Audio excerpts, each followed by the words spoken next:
Infelizmente, nossa geração tem sido contagiada com essa ideia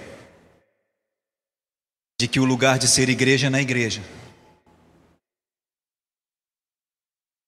E aí associamos a ideia de que somos igreja porque estamos num templo.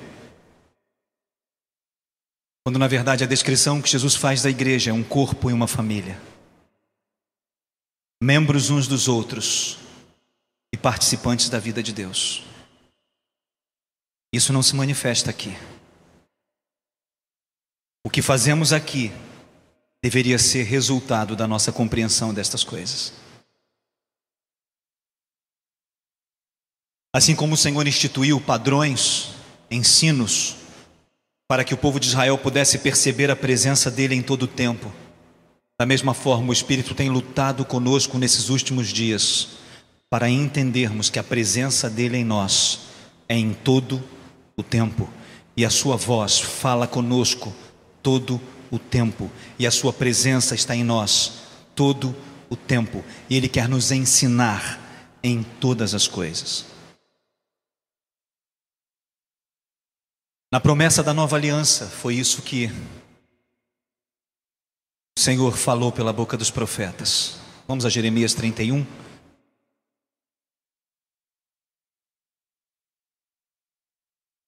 Verso 33 diz, vamos lá? Vamos ler juntos aqui? Mas esta é a aliança que farei com a casa de Israel depois daqueles dias, diz o Senhor. Porei a minha lei no seu interior e as escreverei no seu coração. E eu serei o seu Deus e eles serão o meu povo. Verso seguinte a esse diz, e não ensinará mais cada um a seu irmão dizendo, conhecei ao Senhor, porque todos me conhecerão, do menor ao maior deles. Eu não me lembrarei mais dos seus pecados.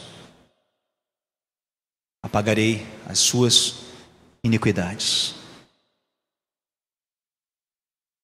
Transgressões, iniquidades.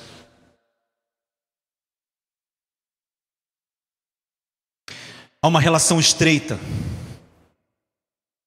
muito estreita, que tem se perdido na nossa geração.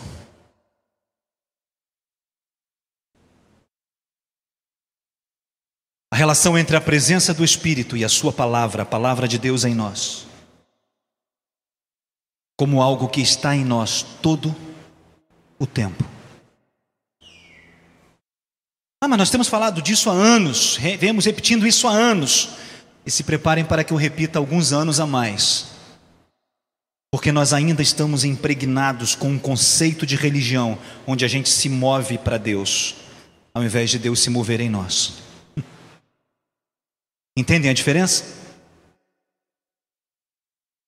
Somos impregnados por um conceito de relacionamento com Deus, onde nós precisamos fazer as coisas, nos mover para Ele, quando na verdade a essência da relação é Deus se movendo em nós, movendo a sua palavra, movendo o seu querer, movendo o seu caráter, movendo o seu fazer.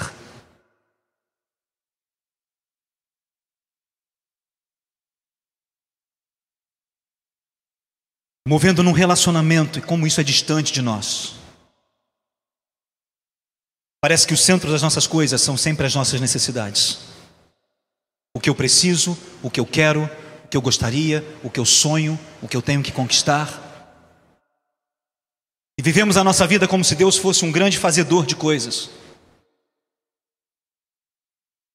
Quando Deus fala ao profeta que faria uma nova aliança, Ele diz que a lei, que na primeira aliança estava escrita em tábuas de pedra, agora seriam escritas dentro de nós.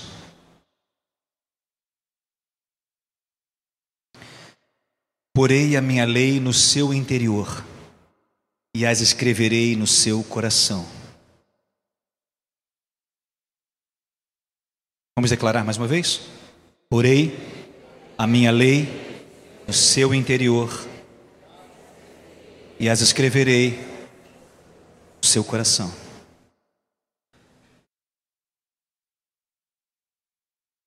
Evandro, você já falou isso milhares de vezes, que as coisas acontecem de dentro para fora, que a lei agora está dentro. Eu gostaria de chamar a sua atenção para um aspecto simples nesta noite.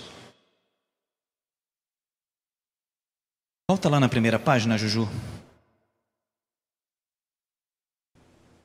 Sobre alicerces e sementes.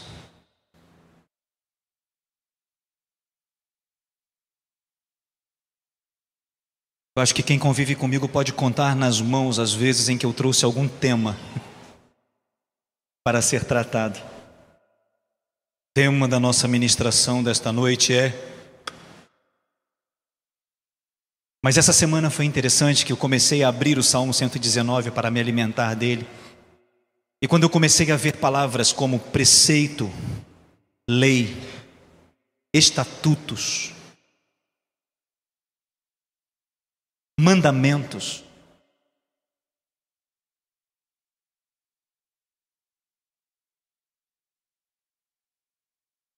eu não consegui caminhar além do que o Espírito repetia em meu interior, dizendo sobre alicerces e sementes.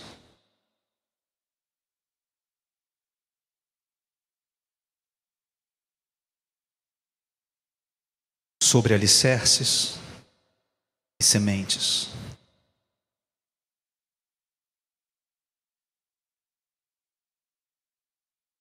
Ju, volta para mim.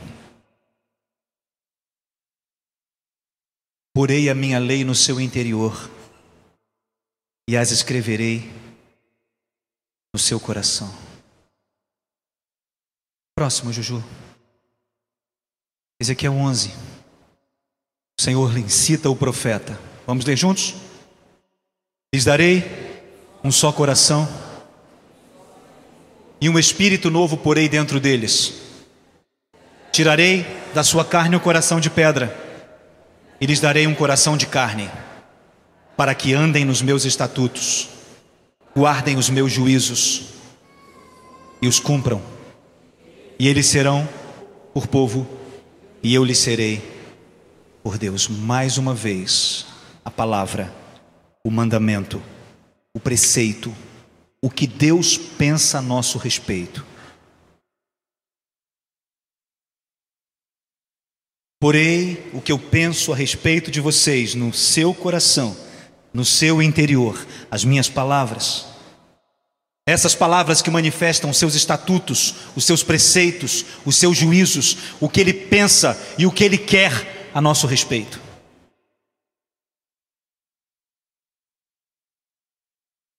E Ele diz que Ele nos dará um novo coração, colocará dentro de nós o seu Espírito, para que o Espírito dele, atuando no nosso novo coração, nós possamos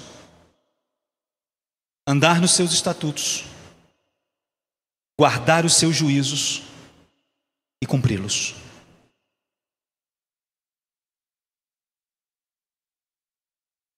Não é apenas uma questão de ouvir, não é apenas uma questão de saber, implica em fazer.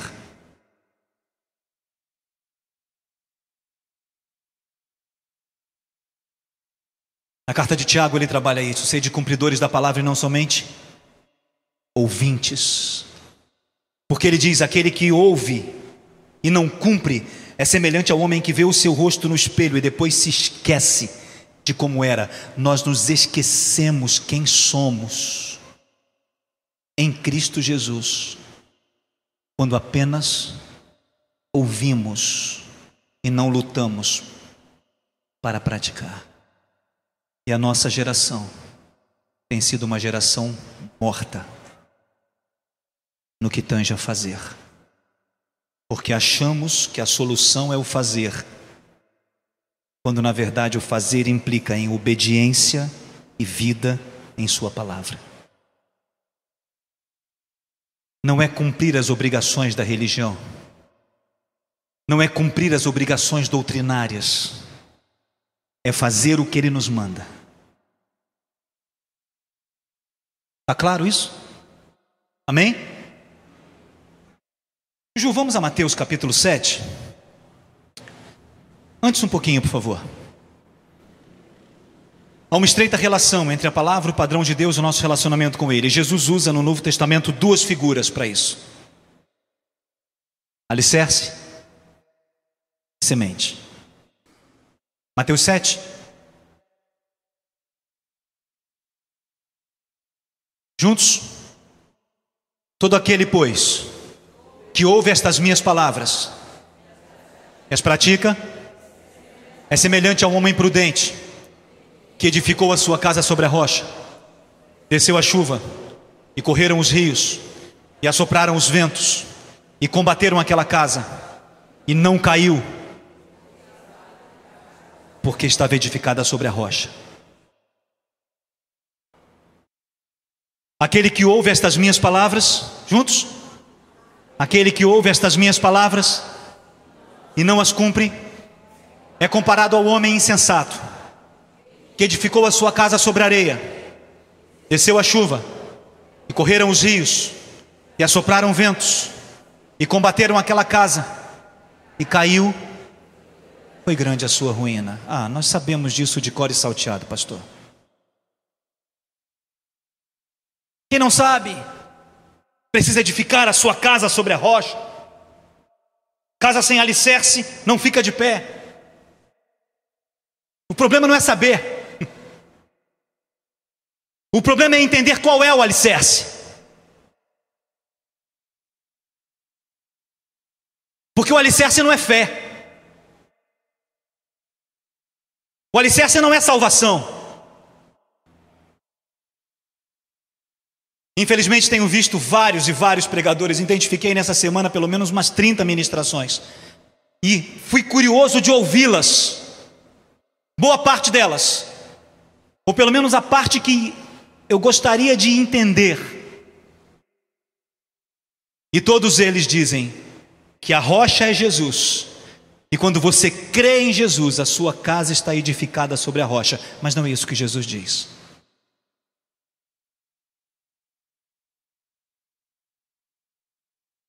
Sobre alicerces e sementes, o que Jesus diz? Ele diz: quem ouve as minhas palavras e as coloca em prática, esse constrói a sua casa sobre um alicerce. Mas ouvir a palavra e colocar em prática é receber Jesus, é ter a salvação, é ter a vida, é ser.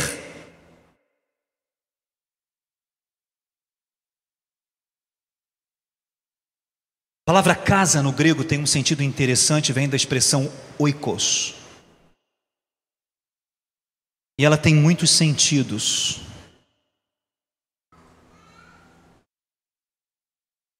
Um deles dá a ideia de habitação, o lugar onde você mora.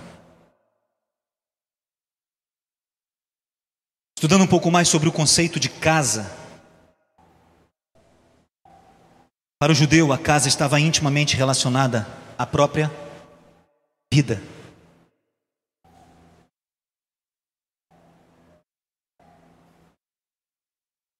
Não pelo possuir a propriedade, mas todas as relações de importância de um indivíduo estavam associadas à sua casa, sua família, seus valores, aquilo pelo que ele lutava para prover, o que ele lutava para proteger.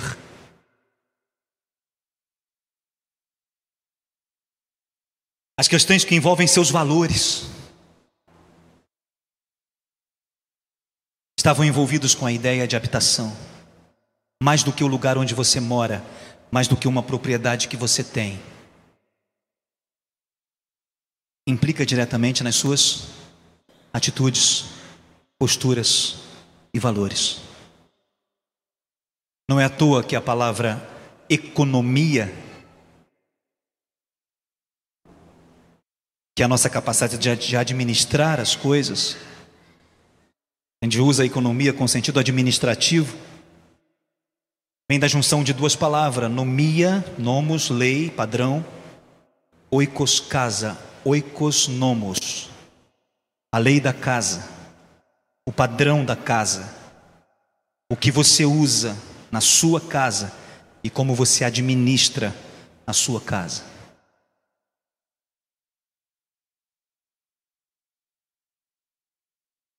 Oikos é mais do que o lugar onde você passa a noite. É o lugar para onde você volta. Tem implicações com o que é importante para você. Tá claro? Quando Jesus diz que o alicerce desta realidade é mais do que uma moradia, mais do que uma habitação, tem a ver com os nossos valores. Só existe este alicerce se eu ouço e pratico. Então significa que se eu ouço e não pratico, que os meus valores, a minha habitação, a minha realidade de vida não tem fundamento, não tem alicerce. Reparem que ambos ouvem. O homem prudente ouve e pratica. O homem insensato ouve e não pratica. Então a diferença não está em ouvir, não está em ter acesso ou não, não está em conhecer ou não, está em fazer ou não. Não é o conhecer a palavra que me alicerça, é cumpri-la. Não é saber o que Deus pensa a meu respeito, é fazer o que eu sei que Ele pensa a meu respeito. Dá para entender a diferença? Há duas coisas que são absolutamente idênticas. Ambos ouvem, isso é idêntico. Ambos conhecem, isso é idêntico. E ambas as casas recebem as mesmas tempestades, os mesmos rios, os mesmos ventos, as mesmas tormentas. As circunstâncias são idênticas. O que muda são os alicerces.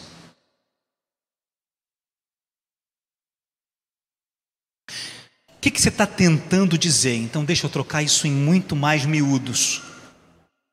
Tá? Eu sou de Jesus. Eu faço parte desta congregação. Eu amo louvar. Eu sei que eu sou útil para Deus. Eu sei que Deus tem um projeto para mim. Você cumpre o que Ele fala? Não cumpre.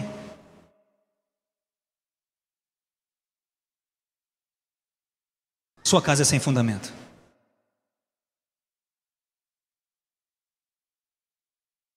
Não interessa seus sentimentos, não interessa a sua disciplina, não interessa a sua perspectiva, não interessam os seus pensamentos, não interessa a projeção de o quanto você quer ser bom. Você pratica? Não? Sua casa vai cair.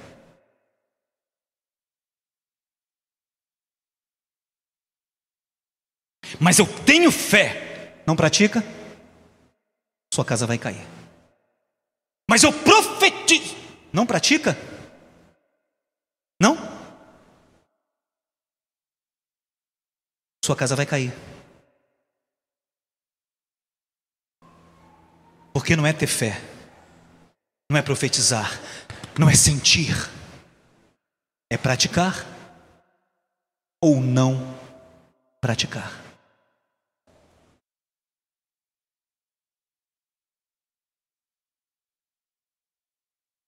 Pratica? Você é um homem prudente. Sua casa tem um alicerce. Não pratica? Mas eu conheço. Não pratica? Mas eu ouço. Não pratica? Somos insensatos. E nossa casa está balangando na areia. Sabe o que eu acho engraçado? É que a casa cai e a gente se pergunta por quê.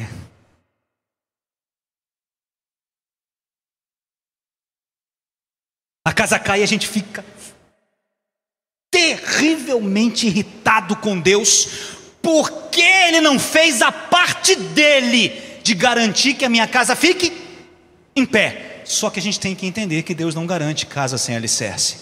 Ele dá alicerce para construir a casa, e o alicerce que Ele nos dá é quem ouve e pratica. Eu pratico? Eu tenho alicerce. Eu não pratico? Cara, não tem remendo.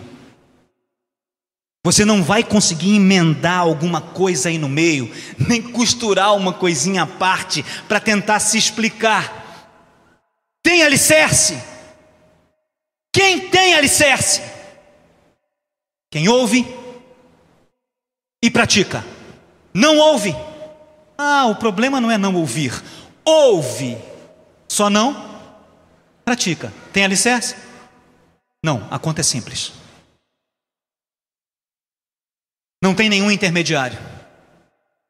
Não tem nenhuma negociação. Porque ventos, tempestades e tormenta, todos os dias. Cair ou não, não é uma questão de conveniência. Cair ou não, é uma questão de praticar.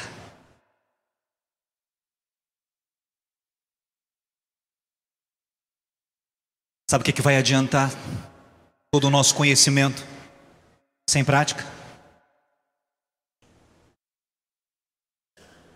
Vou dar uma provocadinha em vocês, voltando em Tiago. Tiago fala que toda fé sem prática é morta. E ele compara a fé que não é prática com a fé de uns sujeitos muito estranhos, que eram anjos e decaíram, e hoje vivem para servir à corrupção dos seus próprios corações e ao príncipe das potestades do ar. Ele diz que os demônios também creem, mas a fé deles é morta, porque eles não praticam nada. Estremecem. Creem para valer. Conhecem tudo, porque estavam diante da glória de Deus. Sabem toda a revelação e compreendem quem Deus é. Compreendem a natureza da graça de Deus. Compreendem, mas não conseguem vivê-la, porque não praticam. Coisa interessante.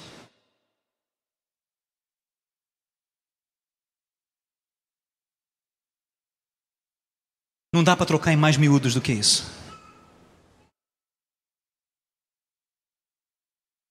Ou eu pratico, ou tenho que aprender a não reclamar quando a casa cai. Porque é muita cara de pau não cumprir e depois que a casa cai dizer assim: não estou entendendo porque a casa caiu. Não? Mas por que que logo a minha casa tinha que cair? A gente tem umas perguntas engraçadas, né? Faço o que eu tenho que fazer? Não. Aí eu recebo as consequências. Mas por que está acontecendo comigo? Porque eu não faço o que eu tenho que fazer.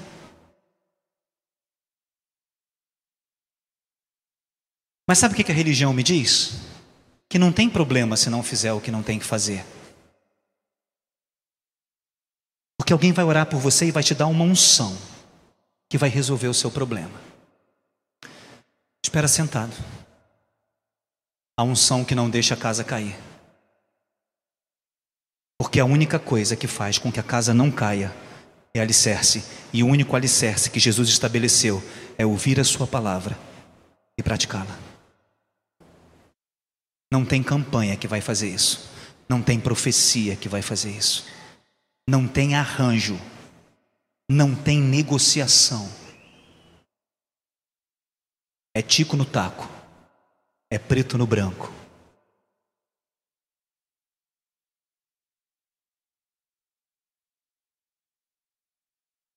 Sobre sementes? Vamos ver se temos uma palavra menos dura. Mateus 13, 18 a 23. Vamos lá? Vamos ler? Juntos? Escutai vós. A parábola, vocês pararam até de ler, né? Vocês pararam até de ler, vocês estão com medo de ler Mateus 13? Vamos lá, juntos. Escutai vós, pois a parábola do semeador. Ouvindo alguém a palavra do reino, e não entendendo, vem o maligno, arrebata o que foi semeado do seu coração. Este é o que foi semeado ao pé do caminho, a semente que cai na beira do caminho. O que foi semeado em pedregais é o que ouve a palavra e logo a recebe com alegria, mas não tem raiz em si mesmo. Antes é de pouca duração, e chegada a angústia e a tribulação, por causa da palavra, logo se ofende. Os dos pedregais são muito interessantes. Eles estão sempre ofendidos.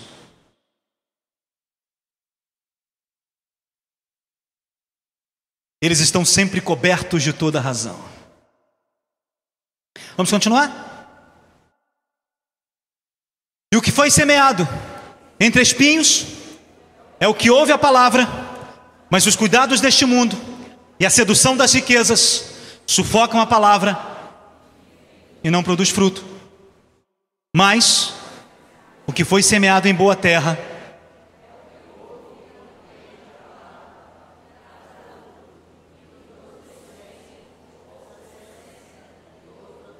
sabe qual é a palavra compreender ali? Eu adoro essa palavra, amo essa palavra. A palavra compreender significa saber como funciona, colocar em prática.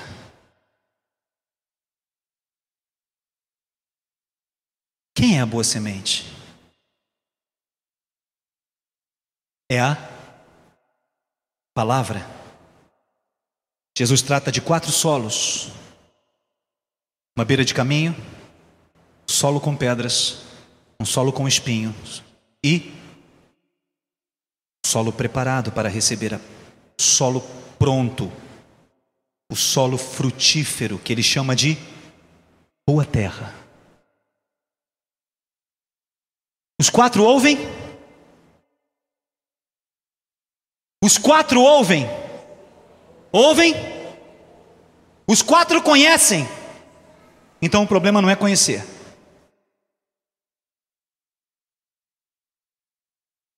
Os 4 recebem a mesma semente. É boa? É. O que diferencia a boa terra dos outros solos? Uma boa terra ouve e põe em prática.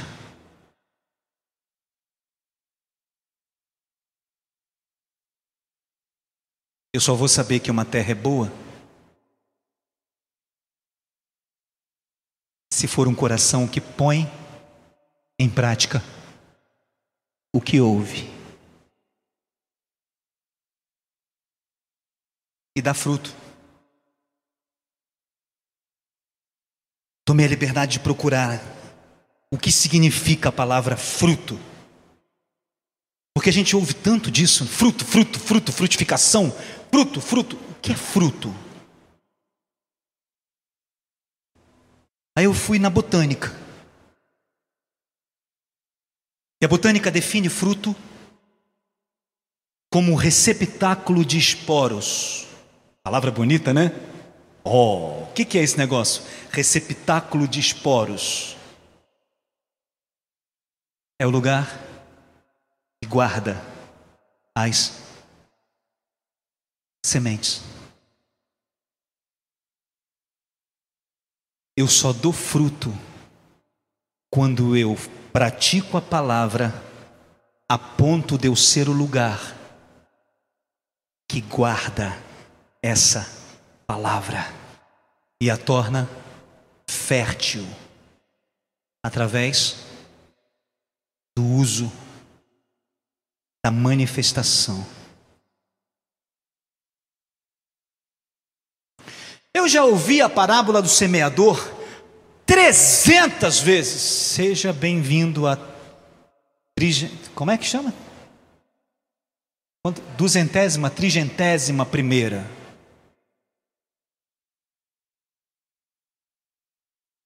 Já pôs a sua semente em prática? Então se prepare para a 32ª. A diferença não é apenas o solo. A diferença é como eu reajo à palavra que eu recebo. O que me torna boa terra não é que eu sou um solo diferente dos outros. O que me torna boa terra é que eu ouço e ponho em prática. Os 4 recebem a mesma semente, a palavra. Os 4 ouvem.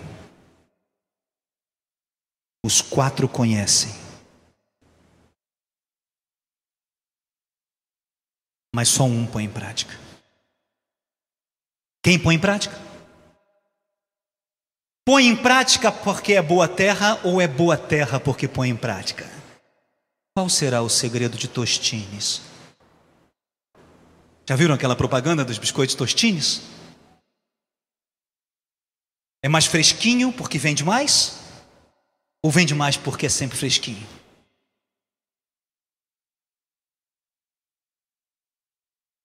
Eu sou uma boa terra, então eu pratico a palavra? Ou eu pratico a palavra e isso então faz com que Jesus me veja como uma terra que é fértil? Quando você olha a terra, é terra. Quando você olha solo, solo. Ser boa terra ou não está intimamente relacionado com o quanto eu pratico aquilo que eu ouço.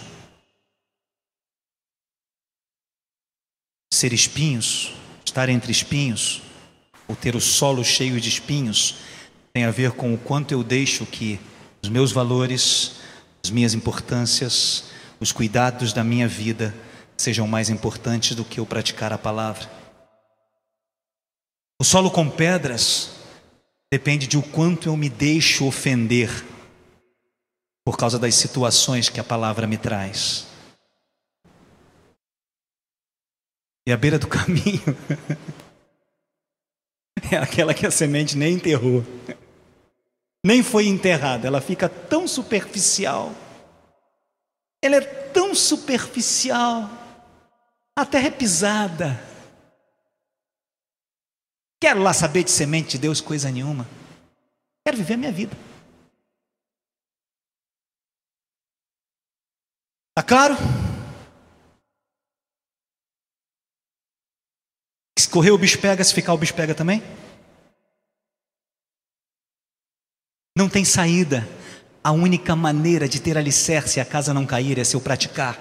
A única maneira de eu entender que Jesus vive em mim é se eu praticar. Não adianta ser religioso, não adianta ter título, não adianta ser membro de igreja, não adianta abraçar doutrina, não adianta fazer campanha, não adianta dizer que ora, não adianta a aparência. O que define quem nós somos é o que nós praticamos. Se não praticamos, é porque não somos boa terra. Não temos alicerce, a casa vai cair. Eu queira ou não. Quando eu estava sendo extremamente machucado pelo Senhor com relação a isso em minha vida, porque não fique pensando que eu estou falando isso para vocês, eu estou falando de mim. A primeira coisa que eu tenho que fazer é praticar. Se eu não pratico, eu não sou diferente de você em nada. Minha casa cai. Eu já vi a minha casa cair algumas vezes por causa da dureza do meu coração.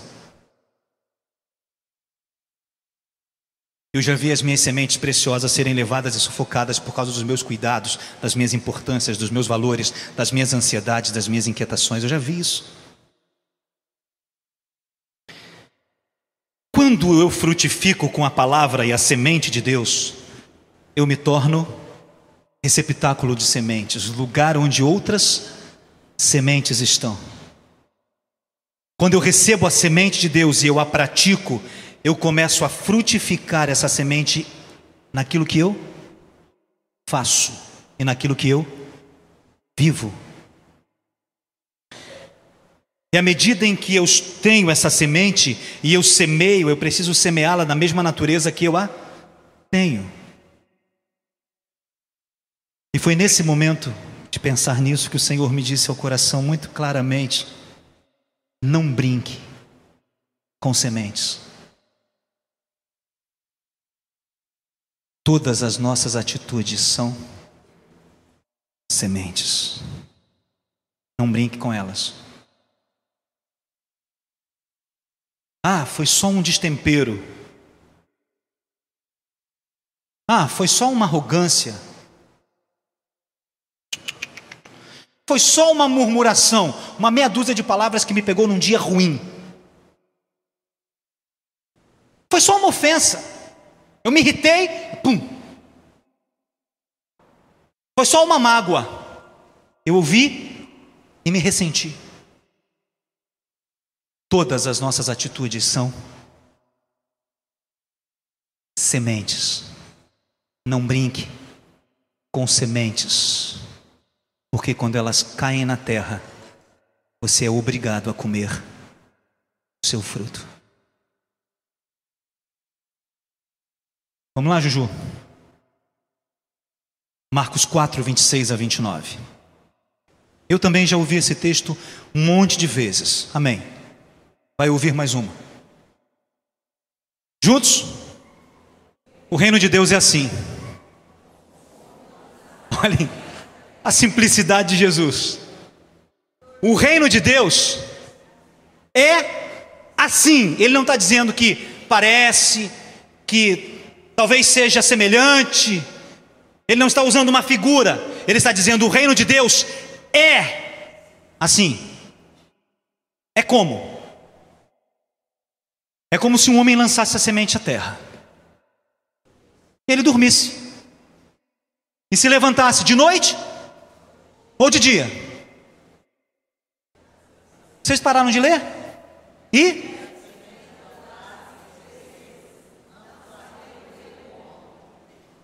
você pode explicar como a semente faz? Você só observa que a semente germinou depois que ela está germinada, depois que ela aponta o broto.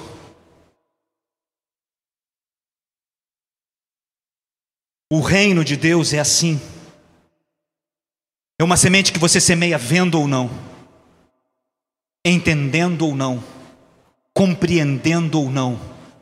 Porque se eu sou semeado pela palavra de Deus, e a palavra de Deus tem o caráter de Deus, aquilo que eu reproduzo em minhas atitudes deve ser a prática disso.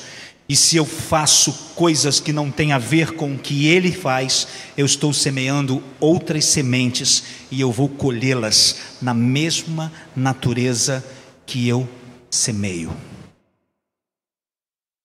Quem tem ouvidos para ouvir, ouça e pratique, porque se não praticar, a casa cai.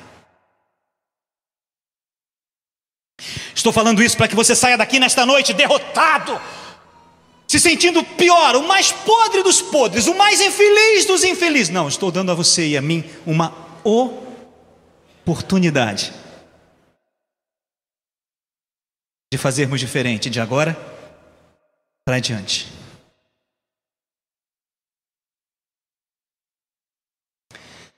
Mas não vai ser tão fácil. Eu disse que vai ser fácil? Mas não vai ser tão simples. Eu disse que vai ser simples.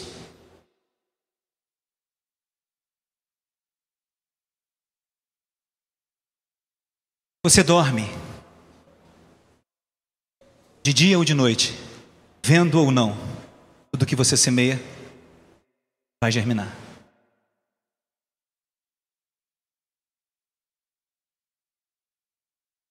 E quando semeamos frutos amargos,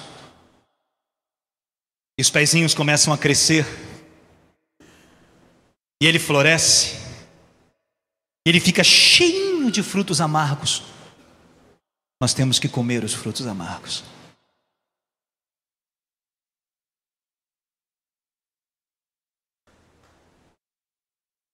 Aí eu quero um atalho.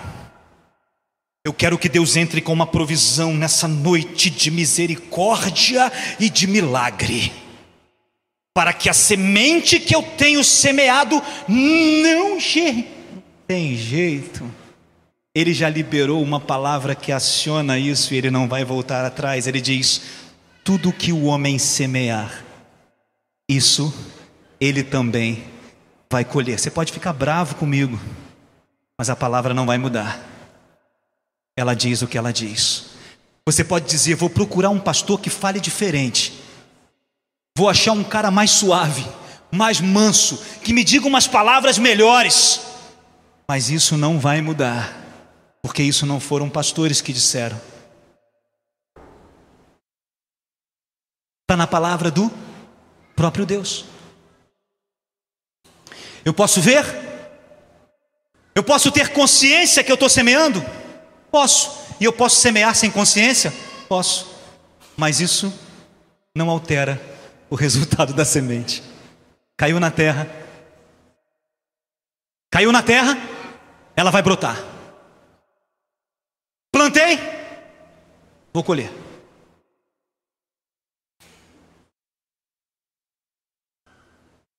Sabendo como, ou não sabendo como.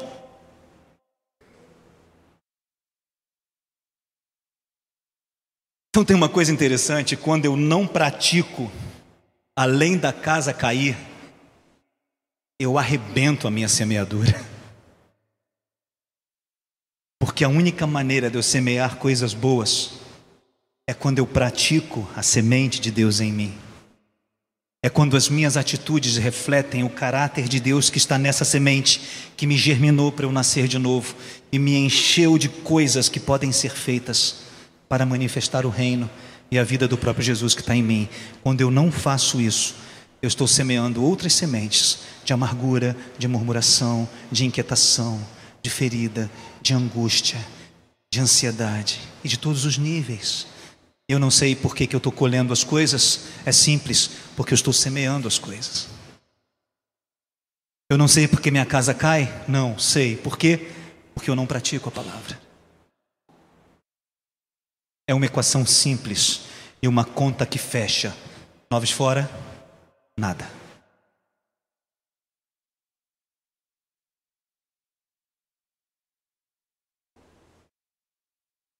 Estou falando de uma coisa que a grande maioria nunca ouviu, né? A prova dos 9. Ainda usa, Isaías, na matemática a prova dos 9? Não, não usa mais. Mas 9 fora, nada.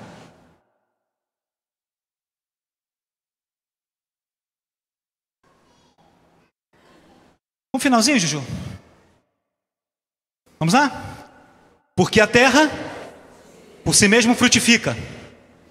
A erva, a espiga, o grão cheio na espiga. E quando o fruto já está maduro, quando ele se mostra, mete-se logo a foice, porque é chegada a hora da colheita. Há 3 maneiras de colher. Quem colhe rápido, colhe na erva. É inteligente.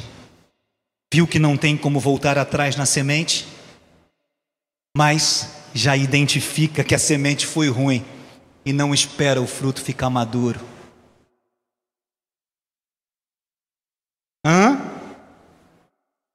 Há uma outra maneira de colher.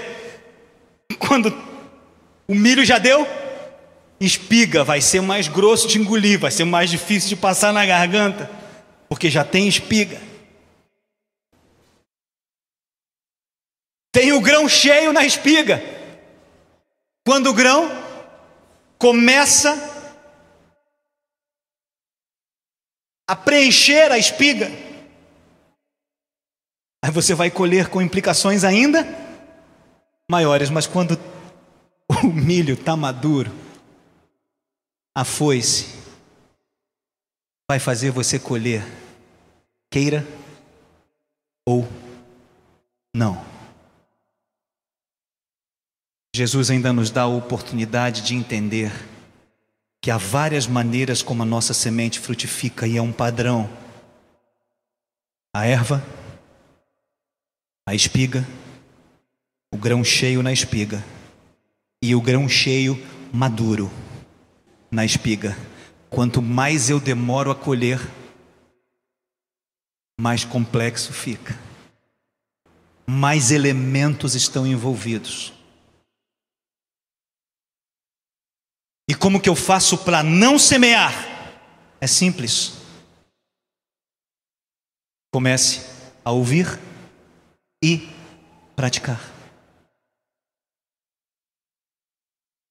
Mas e se eu não der conta? Temos um advogado.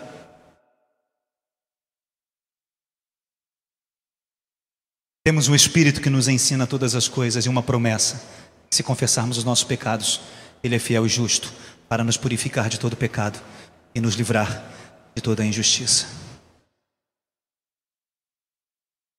Isso não é um texto para se decorar. Isso é vida para se viver. Vamos ver se depois desse segundo parêntese o Espírito me deixa abrir o Salmo 119 na semana que vem. Porque quando nós abrirmos o Salmo 19, nós vamos encontrar expressões, por exemplo, como: o meu deleite são os seus preceitos. Sabe o que significa isso? Aquilo que eu tenho prazer é o que o Senhor pensa a meu respeito. E como que eu posso dizer isso? Se eu tenho uma religião que me ensina a não praticar, se eu tenho uma índole que me ensina a empurrar com a barriga, e olha que de barriga eu entendo. Barriga é minha especialidade. Esses dias uma pessoa fez uma pergunta para mim que eu achei muito interessante. Ela: estou curioso, me responde uma pergunta. Você ainda passa na catraca do ônibus? Eu falei: graças a Deus. Aí ele: mas não dá nem uma seguradinha? Eu falei: não, eu entro de lado.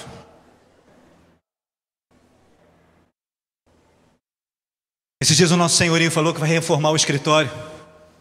Ele disse: tinha vontade de trocar essas portas aqui, mas eu tinha vontade de colocar uma porta nesse banheiro de 80. Aí ele olhou para mim: será que você passa? A porta de 80 eu passo com sobra. Empurrar com a barriga eu entendo muito bem o que é isso. Por temperamento, por estrutura física. Eu sou sanguíneo, e vai empurrar com a barriga igual sanguíneo assim, eu nunca vi igual. Ô bichinho para empurrar com a barriga é sanguíneo. A gente faz no último talo, na última marca, no último momento. E se tiver um momentinho de prorrogação, eu vou usar a prorrogação. Eu gosto do gol de mão aos 49 minutos do segundo tempo, quando o Luiz deu 5 de tempo extra. E eu sofro porque eu protelo aquilo que eu sei que eu tenho que fazer. Eu sofro porque eu protelo aquilo que eu sei que eu tenho que perdoar. Eu sofro porque eu protelo aquilo que eu sei que eu tenho que mudar a minha atitude. Porque é a minha atitude que vai semear algo diferente na minha mulher, na minha esposa, nos meus filhos, nas minhas crianças, nos meus vizinhos, nos meus parentes, na minha família, na minha casa, na minha vizinhança, no meu local de trabalho. Ou eu semeio as sementes de Deus, ou eu semeio sementes que eu vou colher de amargura, de indignação, de inquietação, de murmuração, de reclamação, de rancor, de ressentimento. E quando eu recebo isso de volta, eu acho que a vida é injusta comigo. Mas na verdade, sabendo ou não, de dia ou de noite, dormindo ou acordado, eu estou semeando.